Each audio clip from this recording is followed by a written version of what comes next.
మానికి స్తోత్రం స్తోత్రం స్తోత్రం స్తోత్రం స్తోత్రం స్తోత్రం. కళ్ళు మూసుకున్నట్లయితే ప్రార్థన చేసుకుందాం.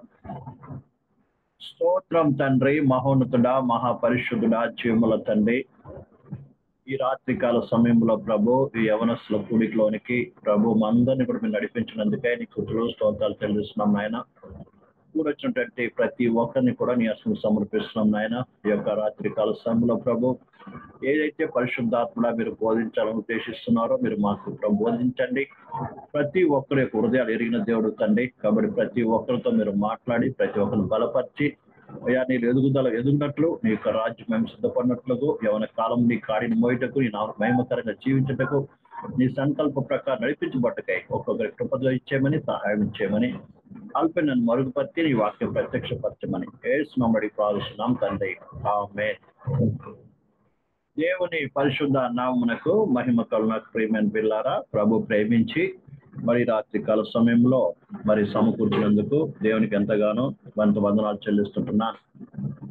ప్రియమైన బిడ్డలారా, మనము పోయిన వారంలో మరి గొర్రెలు నిత్యము కూడా ప్రేమారా ఆయన యొక్క అనగా కాపరి యొక్క ప్రసన్నతను మరి కోరుకుంటుంది అని మనం దేవుని యొక్క వాక్యంలో నుంచి మనము నేర్చుకుంటూ వస్తున్నాం. ఆయన ప్రసన్నతలో ఉండటం అంటే ఏమిటి అన్న విషయాన్ని గురించి మనం పోయిన వారంలో కొన్ని విషయాలను మనము ధ్యానించాం.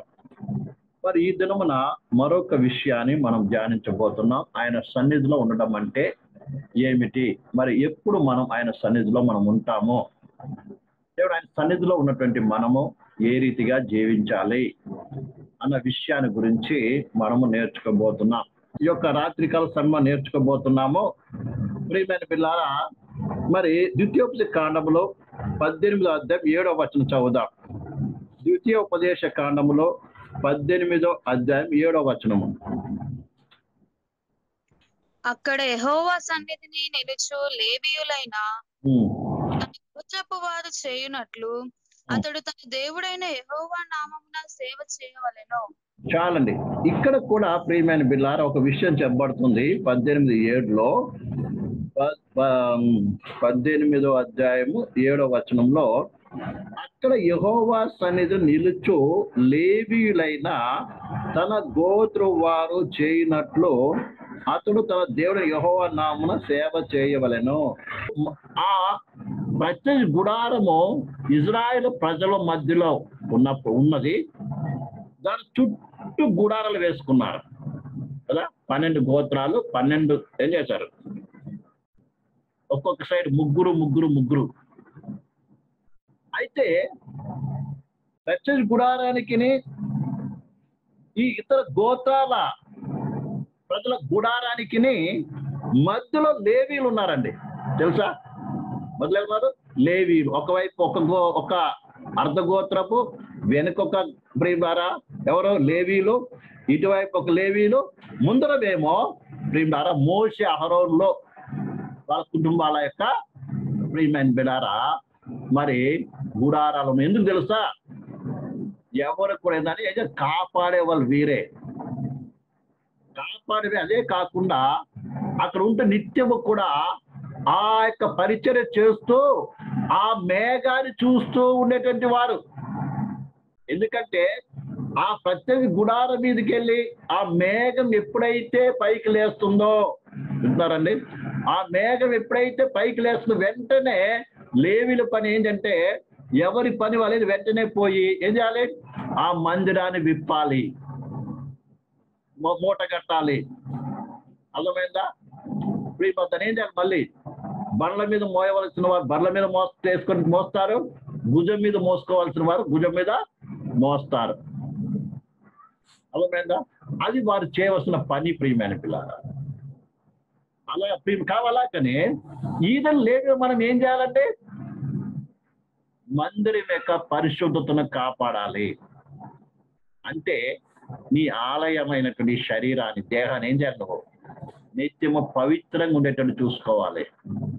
నీ హృదయ ఆలోచనలు, ఎందుకంటే నివసించే స్థలము శరీరము, ఆత్మ, ప్రాణము కూడా పరిశుద్ధంగా ఉండేటట్టుగా చూడవలసిన బాధ్యత నీ మీద ఆధారపడి ఉంది.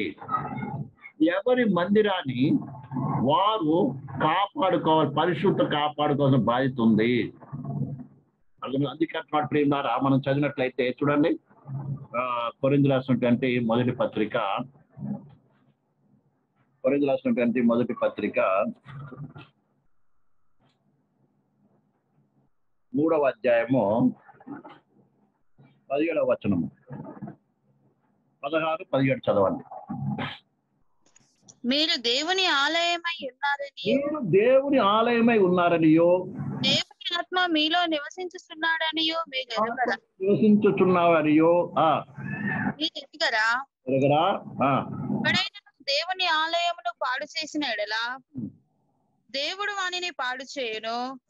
దేవుని ఆలయము పరిశుద్ధమై ఉన్నది, మీరు ఆ ఆలయమై ఉన్నారు. చాలండి. దేవుని ఆలయం ఏముంది? పరిశుద్ధమై ఉంది. దేవుని ఏం చేయాలి? పవిత్రంగా ఉండేటట్టు చూసుకోవాలి. అర్థమైందండి? అందుకే మరో చోట కూడా ఏమైంది ప్రియులారా, ఇదే ప్రియమైన పిల్లారా, ఇంకొక మాట చదువుతాను, చదివిన తర్వాత నేను ముందుకు వెళ్తా ప్రియులారా.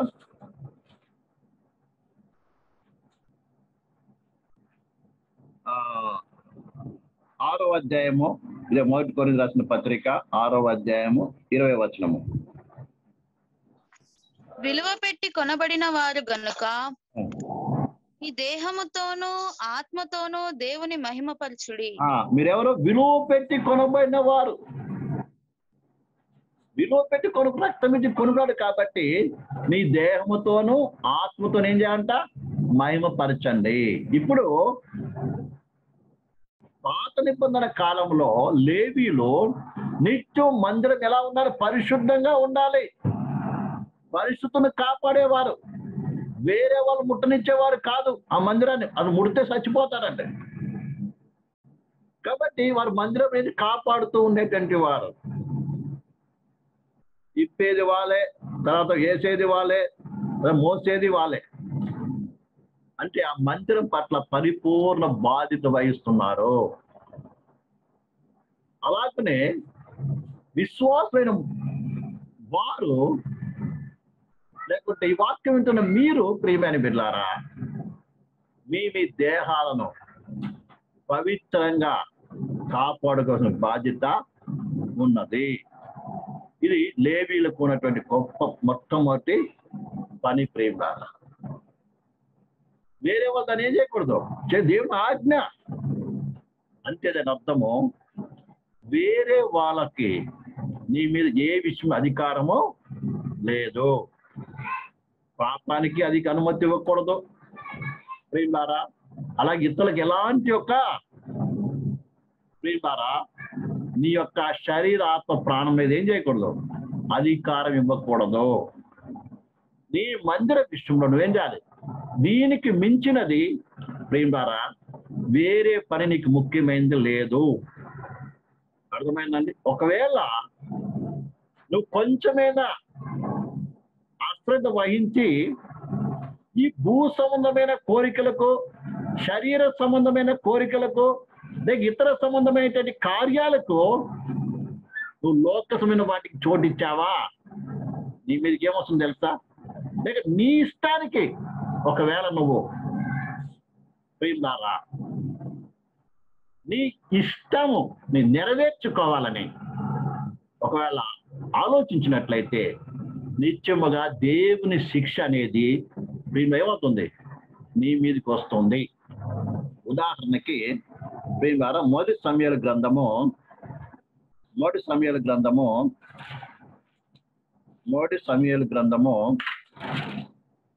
మనకందరికి తెలిసిన వాక్య భాగమే.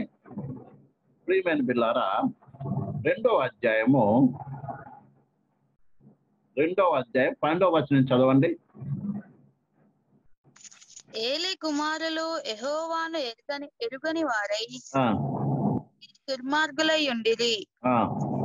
ఇందు విషయమై యాజకులు చేయుచు వచ్చిన పని ఏమనగా, ఎవడైనా బలి పశువును వధించిన మీదట మాంసము ఉడుకుచుండగా యాజకుని వారు మూడు ముండ్లు గల కొంకిని తీసుకుని వచ్చి కొలుసులో గాని తపేలలో గాని ఉమ్, ఊటలో గాని గుంటలో గాని అది గుచ్చినప్పుడు ఆ కొంకి చేత బయటికి వచ్చినదంతయు యాజకుడు తన కొరకు తీసుకొనును. ఉమ్. వచ్చు చాలండి, చాలు చాలు, నేను చెప్తాను, మీరు వినండి. యాజకుని పని ఏంటి తెలుసా?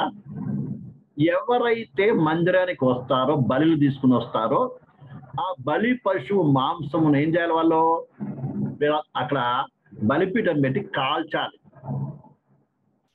కాల్చినప్పుడు ఆ ముళ్ళ కొంకి ఉంటుంది వాళ్ళ దగ్గర, బలిపీఠం యొక్క వస్తువుల్లో ఒక వస్తువు, దాని పుచ్చి అందులో నుంచి వచ్చినటువంటిది ఏం చేయాలి? మీరు తీసుకోవచ్చు. సరే, కానీ ఇక్కడ ఏలీ కుమారులు ఉన్నారు. ఆ దినాలలో ఏలీ కుమారులు ఇద్దరు ఉన్నారు. వాళ్ళు ఆ దినాలు యాజకత్వం చేసేటువంటి వారు. ఏలీ ముసలివాడు అయిపోయాడు, ఆ తర్వాత వీళ్ళు యాజకులు అయ్యారు. అయితే ఈ యాజకుని ఏలీ కుమారులు ఏం చేశారంటే, ప్రియులారా, బలి తీసుకెళ్లి ముందు అర్పించక ముందే వీరేం చేసేవాళ్ళంటే, ప్రియులారా, బలి మాంసం కోస్తుండగానే మంచి మంచి యొక్క ఏం చేద్దాం అందులో భాగాలను ఏం చేశారు? వీళ్ళు తీసుకునేవాళ్ళు. బలికి వెళ్ళక ముందే వీళ్ళు తీసుకొని మీరు వండుకొని దేవునికి బలి ఇచ్చేటువంటి వస్తువులు అయితే ముందు వీళ్ళు తీసుకొని ఏం చేశారంటే వీళ్ళు తినేటువంటి వారు. అదే కాకుండా అక్కడ మందిరం దగ్గర పరిచయం చేయడానికి ప్రియమైన పిల్లారా స్త్రీలు వచ్చినప్పుడు వారితో పాపం జరిగించేటువంటి వారు. అర్థమవుతుందండి? అంటే దేవుని మహిమ ఉండవలసిన స్థలంలో ఏం జరుగుతుంది తెలుసా? పాపం మొట్టమొదట ప్రియులారా, దాని అర్థం ఏంటంటే, ఒకటి తమ సొంత కోరికలు నెరవేర్చుకునేటువంటి స్వభావం. సింపుల్ గా చెప్పాలంటే, అంటే ముందు మేము తినాలి, దేవుని కంటే ముందు దేవునికి చెందవలసింది ఏం చేస్తున్నారు? మేము తినాలి. అలాగే ప్రియులారా, యాజకులుగా ఉండి దేవునికి ఇవ్వవలసినటువంటి గౌరవము, మరి అందుకే ఇక్కడ కింద వచ్చమన్నాడు, నన్ను గణపరచువారు నేను గణపరుస్తున్నాడు. అంటే ముందు ఎంతో భయముతో భక్తి తెలియదు దేవునికి బలి అర్పించాలి. ఫస్ట్ దేవుడు, తర్వాతనే మన యొక్క ఆహారము, మనకు దేవుడు ఇచ్చిన దాన్ని మనం ఏం చేయాలి? భుజించాలి. ఒకటి. రెండోది, అక్కడ ఏం చేస్తున్నారు? శరీర కోరికలు నెరవేర్చుకుంటున్నారు, వ్యభిచారం చేస్తున్నారు. ఇక్కడ దేవుడి మందిరంలో మనకేం అర్థమవుతుంది?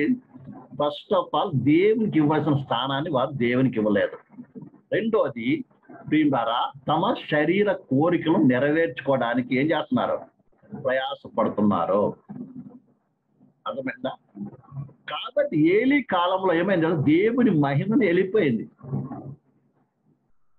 దేవుని సన్నిధి ప్రత్యేక గుడారం మీద వెళ్ళిపోయిందండి. అర్థమైందండి? అందుకే ప్రియమైన పిల్లారా ఏం చేయాలి? వాళ్ళిద్దరు కూడా చనిపోవడం జరిగింది. దేవుడు యుద్ధంలో చంపేసేశారు. అంటే దీని బట్టి మనకి ఏం అర్థమవుతుందండి?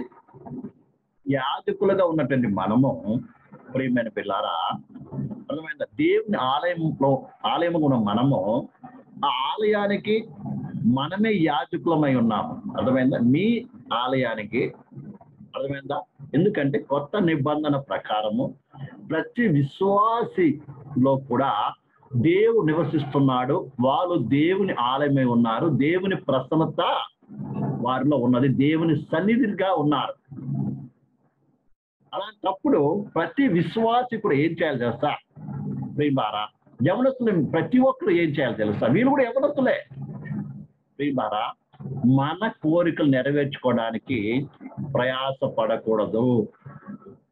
అందుకే ఫస్ట్ నేర్చుకునేది దేవుని చిత్తాన్ని మనము చేసేవారము ఉండాలి. దేవుని చిత్తం ఎప్పుడు తెలుస్తుంది అంటే, నువ్వు దేవుని ప్రార్థన అడిగినప్పుడు, ఏ పరిస్థితి నీ ముందు వచ్చినా. ఎందుకంటే ఈ లోకంలో జీవిస్తుంటే మనకు ముందు అనేక రకాల సవాళ్ళు ఎదుర్కోవాల్సి వస్తుంది. అనేకమైనటువంటి పరిస్థితులు మనం ఎదుర్కోవాల్సి వస్తుంది. అనేక విషయాల్లో మనం ఏంటి నిర్ణయాలు తీసుకోవాల్సి వస్తుంది. అవన్నీ కూడా మనం తీసుకోబోయేటువంటి నిర్ణయం మీదనే మనం తీసుకుంటున్నటువంటి యొక్క అడుగు మీదనే మన యొక్క భవిష్యత్తు ఆధారపడి ఉంటుంది. అర్థమవుతుందండి? ఒక నిజంగా నీ భవిష్యత్తు ఆశీర్వాదకరంగా దీవెనకరంగా ఉండాలంటే నిత్యముగా ప్రియమైన ద్వారా దేవుడు నీవుని ఏ ఉద్దేశము చేత ఏర్పాటు చేసుకున్నాడో ప్రియమైన బిల్లారా, ఆ యొక్క ఏర్పాటు విషయమైన చిత్తాన్ని ఏం చేయాలి తెలుసా? నువ్వు తెలుసుకోవాలంటే నువ్వు నిత్యముగా దేవుని సొమ్ము ఏం చేయాలి? నువ్వు ప్రార్థించాలి. రెండోదిగా ప్రార్థన చేసిన తర్వాత ప్రభువా నీ చిత్తం ఏంటి నాకు తెలియపరచు అని పరిశుద్ధ గ్రంథాన్ని ఏం చేయాలి? నువ్వు క్రమముగా చదవాలి. అప్పుడే నువ్వు చేయవలసిన కార్యం అని ఏం చేస్తావు నీకు తెలుస్తుంది. నిర్ణయం తీసుకున్న వెంటనే ఖచ్చితమైన నిర్ణయం తీసుకుంటావు. బహుశా స్టార్టింగ్ లో నువ్వు కష్టతరంగా అనిపించవచ్చు, కానీ అది ఒక గొప్ప ఆశీర్వాదకరంగా ఉండబోతుంది. దైవ చిత్తానుసారంగా నువ్వు తీసుకున్న నిర్ణయాలు ఎప్పుడు కూడా ఏముంటుంది తెలుసా? ఆశీర్వాదకరంగా ఉంటుంది. ఎందుకంటే నువ్వు ఎవరు? దేవుని చిత్తం నడిచేటువంటి వ్యక్తివి. నా మాట అర్థమవుతుంది మీకు అందరికీ?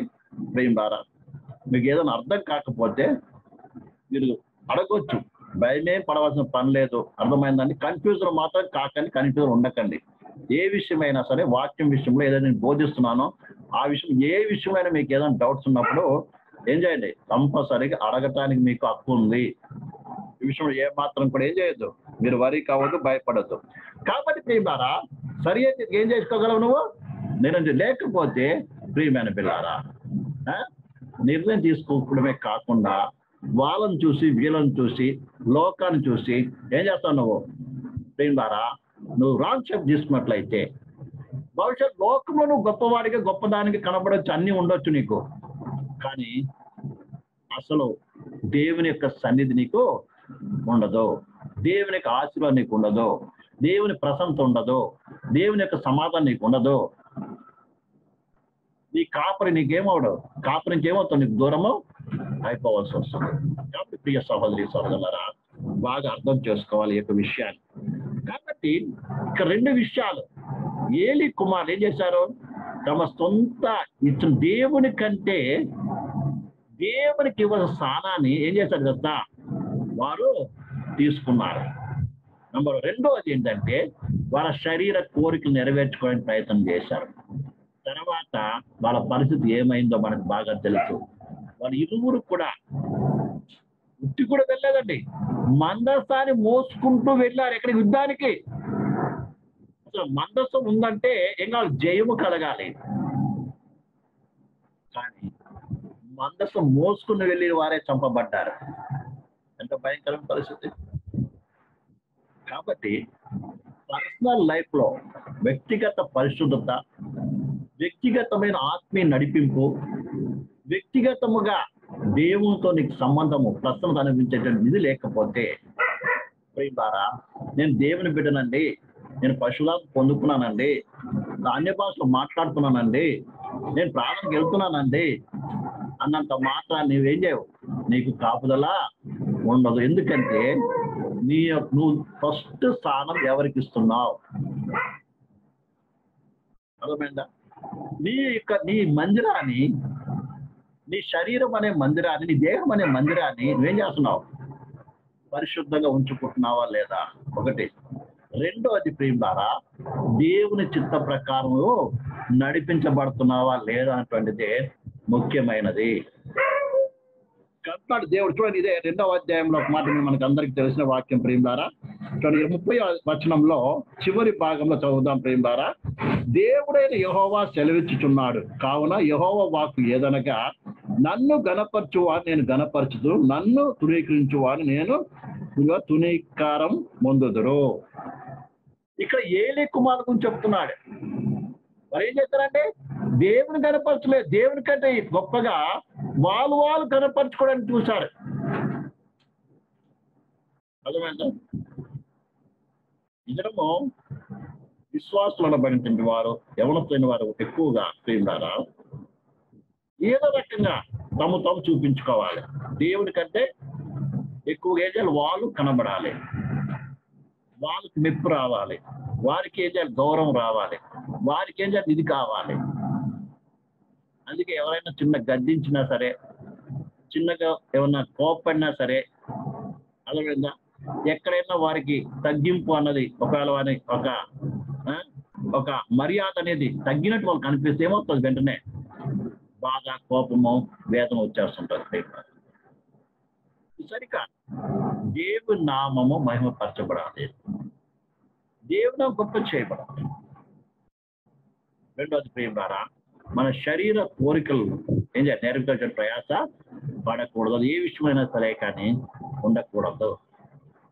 దేవుని కనపరచాలి. యాజకుడు దేవుని దేవుడు కనపడాలి. వారు ఏం చేస్తున్నారు? భుజం మీద మోసేవాళ్ళు, మందసాన్ని భుజం మీద మోసేటట్టు వారు. అంటే అర్థమైంది ప్రియులారా? మోసుకు వెళ్తుంటే ముందు వెళ్ళాలి యాజకులు. ఎవరైతే మందసాన్ని మందసం దేని చూసి యేసు ప్రభు సాదృశ్యంగా ఉంటాయి. యేసు ప్రభుని మోస్తూ వెళ్తున్నారు. ఆ యొక్క దాని మీద దేవుని ప్రసన్నత ఉంటుంది, ఆ మేఘం ఉంటుంది. ఇటుగా వారు ప్రయాణం చేసేవారు. ముందు వెళ్తుంటే మిగతా వారందరూ వెనక వెళ్ళేటంటి వారు. ఎరికో పట్టణం కూడా ముందు ఎవరు వెళ్ళారు? యాజకులు వెళ్ళారు, మందసాన్ని మోసుకుంటూ వెళ్ళారు. అదే రీతిగా మనం ఎవరము? దేవీలము, సర్వశక్తి గల దేవుని కలిగిన వారము, సర్వసృష్టి గల దేవుని మోస్తున్న వారము. అందుకని మనం ఎవరు? దేవుని ఆలయం ఉన్నాము. ఆ ఆలయానికి యాజకులు ఎవరంటే మనమే. కాబట్టి అందుకనే ప్రతి విశ్వాసం ఎంతో భయముతో, భక్తితో ఉండాలండి. లేకపోతే ఏమవుతుంది? భయంకరమైన పనిష్మెంట్ కూడా వస్తుంది. అందుకని ఎవరైనా ఆలయం పాడు చేసే వాడిని ఏం చేస్తాను? పాడు చేస్తాను అంటున్నాడు. అవును, నీకు శోధనలు ఉన్నాయి, శ్రమలు ఉన్నాయి, అనేక పరిస్థితులు ఉన్నాయి, లేదని కావట్లేదు. కానీ ఇవన్నీ ఉన్నప్పటికీ కూడా అందుకే నిత్యం ఏం చేయాలి? యాజకుడు బళ్ళు అర్పిస్తూ ఉండాలి. యాజకుడు చేసిన పనులు చాలా ఉన్నాయి. అయితే అందులో ఒకటి ఏంటంటే ప్రియులారా, బళ్ళు అర్పించాలి. బళ్ళు అర్పించాలి లేదా? నీలో ఉన్నటువంటి యొక్క ఏదైతే బలహీనతలు ఉన్నాయో, ఏదైతే పాపం ఉందో, ఏదైతే అపవిత్రత ఉందో, దాని విషయంలో దేవుని దగ్గర పెట్టి, ప్రభువా ఇదిగో ఈ ఆలోచన నాకు వస్తున్నాయి, ఈ పాప ప్రేరేపణ వస్తుంది, ఈ విషయం నేను శోధింపబడుతున్నాను, కానీ ఈ విషయం ఉంది అని ఏం చేయాలి? దేవుని దగ్గర యథార్థంగా ముందు పెట్టి విరిగి నలిగిన మనసుతో ఏం చేయాలి? దేవుని దగ్గర ప్రార్థించాలి. గీత అన్నట్టుగా విరిగి నలిగిన మనసు నీకు ఇష్టమైన బలులు. ఏది ఉన్నప్పటికీ సరే ఏం చేస్తే నీ దగ్గర దాచిపెట్టుకుని ఏం చేయాలి? దేవుని దగ్గర ఒప్పుకొని కన్నీటితో ప్రార్థన చేసినట్టయితే ప్రతి విషయం ఏం చేస్తాడు? దేవుడు విడుదల ఇస్తాడు, జయమునిస్తాడు, పరిశుద్ధపరుస్తాడు. మన పరిశుద్ధపరిచేవారు ఎవరు? దేవుడే. ఎప్పుడు పరిశుద్ధపరుస్తాడు? చూడండి, ఎవరైనా బలు అర్పించినప్పుడు అది జరిగే పని ఏంటంటే, ఎప్పుడైతే యాజకులు అక్కడ వెళ్ళి బలి అర్పిస్తారు ప్రియులారా, అక్కడ అగ్ని ఏం చేస్తుంది? కాల్చి వేస్తుంది. ఆ అగ్ని ఎక్కడి నుంచి వచ్చింది తెలుసా అండి? పరలోకంలో వచ్చిన అగ్ని. అర్థమైందండి? పరలోకంలో వచ్చిన అగ్ని ఏం చేస్తుంది? ఆ బలిని కాల్చినట్టుగానే ఎప్పుడైతే నువ్వు కూడా నీకున్నటువంటి ఆలోచనలో పాపం ఉండొచ్చు, చూపులో పాపం ఉండొచ్చు, అలా శరీరంలో పాపం, పాపం శోధన ఉండొచ్చు, పాపం విషయంలో ఏదున్నా కూడా వీటిని దేవుని దగ్గర పెట్టి, అర్థమైందా? కన్నీటితో దేవుని దగ్గర నిజమైన బలి అంటే, ప్రభా ఇదిగో ఈ పాపం నాలో ఉంది, ఈ యొక్క ఆలోచన నాలో ఉంది, లేదా ఈ విషయం నాకు తెలియదయ్యా, నువ్వు ఏం చేయాలని విరిగి నలిగిన మనసులో నిజంగా నువ్వు దేవుని దగ్గర మొరపెట్టినప్పుడు దేవుని పరిశుద్ధ అగ్ని నిన్ను కాల్చి శుద్ధి చేసి పరిశుద్ధ పని నడిపిస్తుంది. అదే పరిశుద్ధాత్మ పొందిన వారి యొక్క అనుభవం. వీళ్ళకి ఎంతమంది పరిశుద్ధాత్మ పరిపూర్ణంగా అభిషేకం పొందలేదో వారు దేవుని దగ్గర అడిగి పొందుకోవాలి. ప్రియమైన ఆ పొందుకున్నప్పుడు దేవుని అగ్ని ఏం చేసి కాలుస్తుంది. నేను అదొక అనుభవం. అప్పుడు ఏమవుతావు? నువ్వు వీటన్నిటి మీద జయము పొందుతావు. ఆలోచన మళ్ళీ నీకు రాకుండా అయిపోతుంది, దూరపరచబడతావు. ఈ రకంగా ఒక విశ్వాసి ఆత్మీయతలు ఎదుగుతాడు, దేవునిలో ఏమవుతాడు? ఎదుగుతూ ఉంటాడు. ఆ రకంగా ప్రియులారా, దేవుని ప్రసన్నతను ఏం చేస్తాం? మనం అనుభవిస్తుంటాం. మన ద్వారా అనేక మంది దేవుని ప్రసన్నతను చూస్తారు. ఆ ఇజ్రాయేల్ ప్రజలు ఆ ప్రత్యక్ష గుడారం మీద, ఆ మందస్సు మీద షకీన మేఘమును అందరూ చూసినట్టుగా. కానీ ఇజ్రాయేల్ ప్రజలే కాదండి, వాళ్ళ ప్రయాణం చేస్తున్న చుట్టుపక్కల ఉన్నట్టు వారందరూ చూసేవారు. అందుకనే భయపడి ఎవరు కూడా వాళ్ళ జోలి కూడా వచ్చేవారు కాదు. ఆ రీతిగానే నీవు కూడా అలాంటి యొక్క ఆలయముగా, దేవుని సన్నిధిగా, ఆ సన్నిధిని కాపాడేటువంటి యొక్క యాచకుడు కాను ఉన్నప్పుడు ప్రియులారా, నీ దగ్గరికి ఎవరు రాజాలరు. దుష్టుడు నీ దగ్గర రాజాలడు. ఇంట కావచ్చు, బయట కావచ్చు, చుట్టుపక్కల కావచ్చు, ప్రియమైన పిల్లారా, ఆఫీసులో కావచ్చు, కాలేజీలో కావచ్చు, ఎక్కడైనా కావచ్చు, దుష్ట బుద్ధితో ఎవరు నీ దగ్గరికి రాస్తారు. నువ్వు యవనస్తుడు కాబట్టి ప్రియమారా, ఓ యవనస్తుడు కూడా దుష్ట బుద్ధితో నీ దగ్గర రాడు. అలాగే నువ్వు యవనస్తుడు అయితే ఏ యొక్క ప్రియమైన పిల్లారా, యవనస్తురాలు కూడా దుష్ట బుద్ధితో నీ దగ్గర రాలేను. చూస్తే భయపడి పారిపోతారు ప్రియమారా. ఎందుకంటే నిన్ను చూసిన తర్వాత నీ దేవుడి మహిమ కనబడుతుంది, దేవుడి ప్రసన్నత కనబడతాడు. కాబట్టి ప్రియ సహోదరి సహోదరులారా, అలాగే నిజమైన అలాంటి ఉండాలి ప్రేమ విషయం మీకు బాగా అర్థమైంది. కాబట్టి విశ్వాసులైన మనము ప్రియమైన పిల్లారా బాగా అర్థం చేసుకోవాల్సింది ఏం జరుగుతుంది. నేను ఎవరిని? దేవుని సన్నిధిలో ఉంటూ దేవుని మందిరాన్ని కాపాడవలసిన లేవీయుడి లాగా కొత్త నిబంధనలో నేను ఎవరిని? ఒక యాజకుడను. నాకు ఈ భూ సంబంధమైన ఎలాంటి కోరికలు కానీ, శరీర సంబంధాలు ఏ ఇచ్చలు కానీ ఉండడానికి వీలు లేదు. ఎందుకంటే నేను స్వయముగా నేనేమై ఉన్నాను? దేవుని సన్నిధి ఉన్నాను, దేవుని ఆలయమై ఉన్నాను, దేవుని ఆత్మ నివసిస్తూ ఉన్నది. కాబట్టి ఈ ఆలయాన్ని, ఈ యాజకుడు నేనే. కాబట్టి నేను ఈ ఆలయాన్ని పరిశుద్ధంగా, పవిత్రంగా ఉండవలసిన బాధ్యత నాకు ఉంది. అందుకొరకు నేనేం చేయాలి? నిత్యము కూడా ఏం చేయాలి ప్రియులారా? ప్రార్థిస్తూ, దేవుని చిత్త ప్రకారం నడుస్తూ, ప్రియమైన పిల్లారా, నా ఇష్ట ప్రకారం కాకుండా దేవుని ఇష్ట ప్రకారం దేవుని చిత్తాన్ని చేసేవాడిగా, నా ద్వారా దేవుని మహిమ యొక్క ప్రత్యక్షత, దేవుని సన్నిధి యొక్క ప్రత్యక్షత ఈ లోకములో కనబడాలి.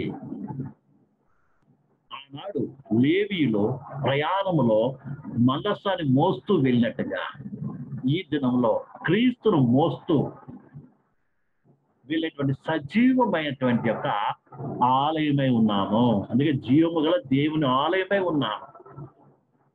కాబట్టి నా ద్వారా, నా జీవితంలో నేను ఇంటున్నా, బయట ఉన్నా, ఎక్కడున్నా కూడా నా ద్వారా దేవుని మహిమ ప్రచురింపబడాలి. దేవుని మహిమ ఇతరులు చూడాలి, దేవుని మహిమ ఇతరులు చూడాలి. ఇట్టి మనసుతో, ఇట్టి అభిప్రాయంతో ప్రతి యవనస్తుడు కూడా ముందుకు సాగాలని దేవుని ఉద్దేశము. దాని కొరకు గొర్రె ఏం చేస్తుందంటే ఎప్పుడు కూడా కాపరి ముందు ఉండడం చూస్తూ ఉంటుంది. కాపరి చూస్తుంటారు, కాసేపు మేస్తుంది, చూస్తుంది అటు ఇటు. ఎందుకంటే కాపరి ఉన్నాడా లేదా, ధైర్యంగా మేస్తూ ఉంటుంది. అదే కాపరి ధైర్యంగా పడుకుంటుంది, ధైర్యంగా వెళ్ళి నీళ్లు తాగుతుంది. అన్ని పనులు కాపరి యొక్క ప్రసన్నతలో ఉంటుంది. దేవుని ప్రసన్న ఎప్పుడు గొర్రె కోరుకుంటుంది. అదే రీతిగా గొర్రెల మీద మనం కూడా కాపరి యొక్క ప్రసన్నత కోరుకోవాలి. ఆయన మన కాపరి, మనలో ఆయన ఉన్నాడు. ఆయన మన ఆత్మల కాపరి. అందుకే దేవుని ఆత్మల కాపరి అంట. అంటే మనలో ఉండేది అది మనల్ని కాస్తున్నాడండి. అందుకే నిత్యం మనలో ఉన్నాడు కాపరి యొక్క ప్రసన్నత మనం కోరు అనుభవించాలి.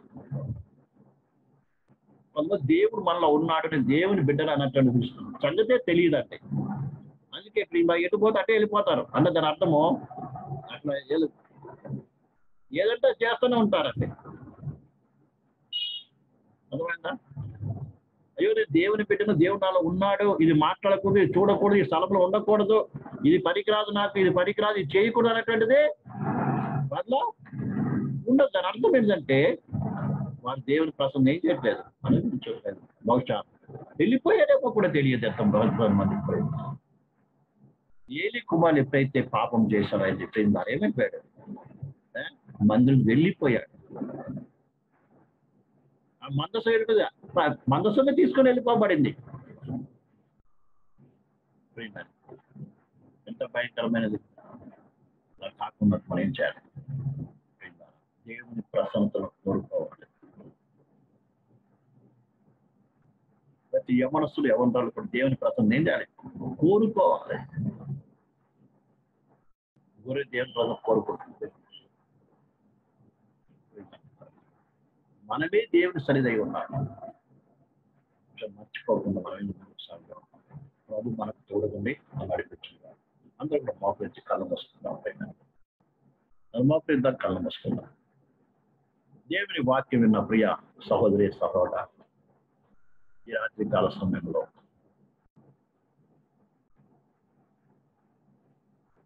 లేవీయులు దేవుని సన్నిధిలో ఉండి ఆయన పరిచర్య చేసేవారుగా దేవుని వాళ్ళ పని ఏంటంటే మందిరం యొక్క మందిరాన్ని మోయటం, మందిర పరిశుద్ధం కాపాడటం. అదే రీతిగా ఈ దినంలో మనమే దేవుని ఆలయమే ఉన్నాము, మనమే దేవుని మందిరమే ఉన్నాము, మనమే దేవుని సన్నిధి ఉన్నాము. దానికి యాజకులం కూడా మనమే ఉన్నాము. ఎవరి మందిరానికి వాళ్ళ యాజకులై ఉన్నారు. అందుకని ఈ మందిరాన్ని నిత్యం పరిచయం చేసేవారు ఉండాలి. ఈ మందిరం పరిశుద్ధిని కాపాడే వారికి ఉండాలి. ఈ మందిరాన్ని మోసుకుంటూ వెళ్ళేటువంటి వారముగా ఉండాలి. ఇంట్లో ఉన్న, బయట ఉన్న, ఆఫీసులో ఉన్న, కాలేజీలో ఉన్న, ఇంకెక్కడైనా ఉన్నప్పటికీ ప్రియమారా, నువ్వు మందసాన్ని మోస్తూ ఉన్న సంగతి మర్చిపోకూడదు. మందసం నిత్యమైన ప్రసన్నత ఉన్నట్టుగా నువ్వు ఉన్న ప్రతి స్థలంలో దేవుని ప్రసన్నత కనబడాలి. భయంకర పాపమున్న స్థలానికి వెళ్ళినప్పటికి కూడా ఆ స్థలం పరిశుద్ధంగా మార్చబడాలి. ఎందుకు నువ్వు వెలుగై ఉన్నావు. చీకటి గల ప్రదేశం వెళ్ళినప్పటికి కూడా అక్కడ వెలుగు ప్రకాశించాలి. ఆ రీతిగా విశ్వాసమే మనము ప్రేమాలి. ముఖ్యంగా మీరు దేవుని సన్నిధి ఉన్నారని, దేవుని ఆలయం ఉన్నారని, దాన్ని పరిశుద్ధముగా పవిత్రంగా ఉండాలని దేవుడు కోరుకున్న రీతిగా అటు ఉండడానికి మనం సమర్పించుకుందాం. ఎవరికి వారు సమర్పణ చేసుకోండి. స్తోత్రం, స్తోత్రం, స్తోత్రం, స్తోత్రం, స్తోత్రం, స్తోత్రం, స్తోత్రం. పరిశుద్ధమైన తండ్రి, పరలోకపు దైవ మా జీవన తండ్రి, ఈ రాత్రి కాల సమయంలో ప్రభు యవనస్తుల కూడిక ద్వారా ప్రభు పిల్లలతో మీరు మాట్లాడిన వందనాలు. ఆ గొర్రె నిత్యము కాపరి ప్రసన్నతను కోరుకున్న రీతిగా మేము సదాగా ప్రభు నీ సరిదై ఉన్నాము, నీ ఆలయమే ఉన్నామని మాకు తెలియపరచారు. మీరు మాకు నివసిస్తున్నారని ప్రభు మాకు తెలియపరచారు. కాబట్టి నిర్మిస్తున్నట్టు నీ మందిరమే మేము ప్రభు నీ పవిత్రతను, పరిశుద్ధను కాపాడుకుంటాం. నీ ప్రసన్నతో నింపబడిన వారు ప్రతి స్థలంలో కూడా ప్రభు నీ ప్రసన్నతను ప్రచురపరిచేవారు, నీ భయమును కనుపరిచేవారముగా, దురలక్షణాలు ప్రభు తెలియపరిచేవారు, ప్రచురపరిచేవారముగా ఉండడానికి ఒక్కొక్కరి కృప దయచి పాసం గురి ఏమన్నా అందరినీ జ్ఞాపకం చేస్తున్నాము. అందరికీ నీ సన్నిధిలో నిత్యం ఉండటం, నీ సన్నిధిగా ఉండటం ప్రభు, దాని వరకు ప్రభు ప్రభు ప్రయాసపడ్డం అయ్యా కృప దయచి, కృప దయచి. ప్రతి ఒక్కరు యాజకులే ఉన్నారని ప్రయత్నించి శరీరం అనే మందిరాన్ని, దేహం అనే మందిరాన్ని కాపాడుకోవడానికి, అలాగే నిన్ను మోస్తూ నిన్ను ప్రచురపరచడానికి, మన జీవితం ఇచ్చుకు నెరవేర్చబడడానికి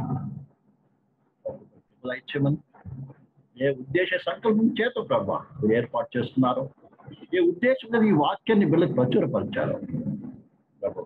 ఆ వాక్యాన్ని దూరత్తులుగా వారి జీవితం ఫలింపచేసి మీ ద్వారా మహిమ పొంది గొప్పగా జరిగించారు. దీవించి పంపించాలి.